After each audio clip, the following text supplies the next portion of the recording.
Depuis quelques jours, Claudine héberge Luciana, venue du Brésil pour effectuer son master à Genève. Aujourd'hui, elles signent ensemble une convention d'hébergement, car Luciana va loger chez Claudine en échange de services rendus durant son année universitaire. Comme le studio fait 25 mètres carrés, votre temps consiste en 25 heures par mois, soit une moyenne de 6 heures par semaine. Ce qui est prévu entre vous, c'est que vous preniez soin du chien.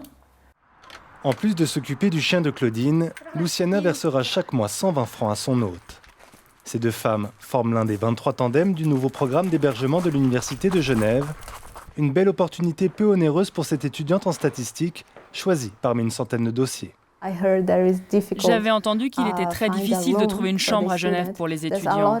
Il y a beaucoup d'étudiants, mais très peu de chambres.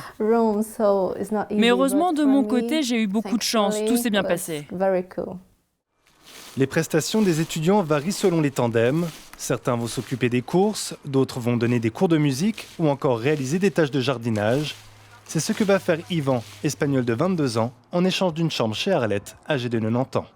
Ce qui m'intéressait, c'était les côtés de partager un logement, de faire de la colocation avec une personne plus âgée que moi, surtout qui soit de la ville ou du pays dans lequel je vais habiter. Du côté d'Arlette, la présence d'Yvan chez elle lui assure une sécurité. Mes enfants ne voulaient plus que je reste seule dans cette maison, à mon âge.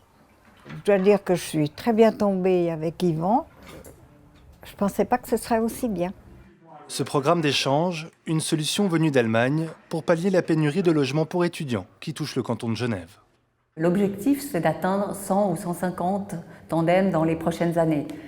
Et 130 chambres offertes de plus, c'est l'équivalent d'une petite résidence universitaire. Donc c'est un plus clair par rapport à la pénurie de logements étudiants. Car aujourd'hui, faute d'avoir trouvé un logement, il serait plusieurs centaines d'étudiants à renoncer à effectuer leur parcours universitaire à Genève.